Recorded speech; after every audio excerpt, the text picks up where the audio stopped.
চায় না, তাই আপুকে বললাম মিষ্টি বানানোর জন্য। আপু মিষ্টি বানানোর জন্য প্রথমে হলো 1 কাপ গুঁড়ো দুধ নিয়েছে, তারপরে 1 কাপ ময়দা নিয়েছে, দেন আধা চামচের থেকে একটু কম বেকিং পাউডার নিয়েছে, তারপরে আধা কাপ নিয়েছে হলো সুজি। সবকিছু সুন্দরভাবে চেলে নিতেছে। চেলে নিলে নাকি ডোটা অনেক ভালো হয়, এই কারণে চেলে নেওয়া শেষে আপু আবার 2টা ডিম ভেঙে নিল। ডিম ভেঙে ভালো করে ডিমটাকে ভেঙে মিক্সচার করে নিতেছে। নেওয়ার পরে এই ডিমটাই একটু একটু করে ডোয়ের মধ্যে দিবে আর একটু একটু করে মাখাবে, একবারে দিবে না, অল্প অল্প করে দিয়ে দিয়ে মাখাবে। মাখালে ডোটা অনেক ভালো হয়, অল্প অল্প করে দিয়ে ডোটা করলে সুন্দর হয়, এই কারণে অল্প অল্প করে দিয়ে ডোটা করে নেবেন। ডোটা করে নেওয়ার পরে মানে কিছুক্ষণ রেস্টে রেখে দেয়, একটু উপর দিয়ে একটু ঘি দিয়ে প্রায় আধা ঘন্টার মতো রেস্টে রাখার পরে হলো মিষ্টিগুলো বানানো। আধা ঘন্টা পরে যাবো সুন্দর করে গোল গোল করে মিষ্টিগুলো বানাচ্ছে। আমিও 2টা বানাইছিলাম, আমি 2টা লম্বা লম্বা বানাইছিলাম, সুন্দর হয়েছিল। লম্বা মিষ্টিগুলো ভালো লাগছে, গোলগুলো ভালো লাগছে, তো গোল গোল করে বানাই নিছে। মিষ্টি বলতে কালো জাম বানানোর ইচ্ছা ছিল, কিন্তু কালো জাম বানাতে তো একটু ফুড কালার লাগে ভিতরটা কালো হওয়ার জন্য, তো ওইটা ছিল না, যে কারণে কালো মিষ্টি বানানো, যেটাকে বলে গোলাপ জাম। হ্যাঁ, গোলাপ জামও। তো এইখানে আবার যে চিনি শিরাটা বানাইছে, তো ওইটার আমার ভিডিও নেওয়া হয় নাই। 2 কাপ চিনির সাথে 4 কাপ পানি দিয়ে বানানো হয়েছে। এটার সময় আমি নিতে পারি না ভিডিও।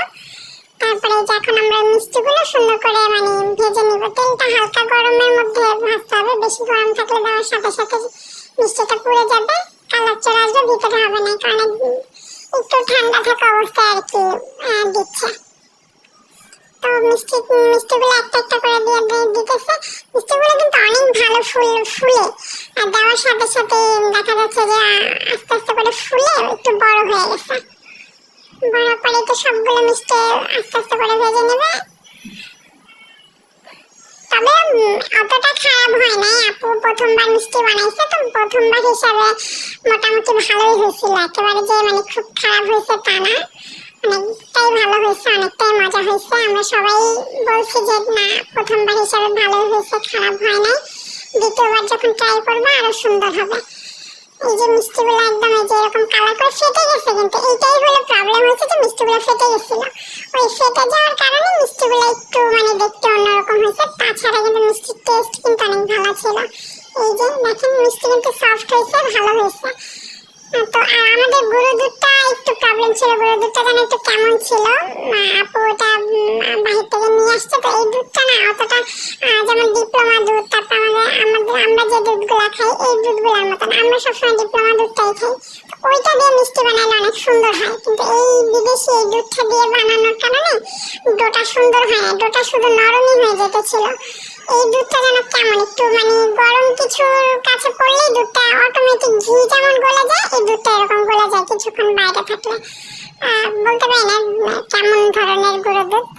তো যাই হোক, ভালোই হয়েছে, মিষ্টিটা খেতে মজাই হয়েছে। ধন্যবাদ সবাইকে ভিডিওটা দেখার জন্য।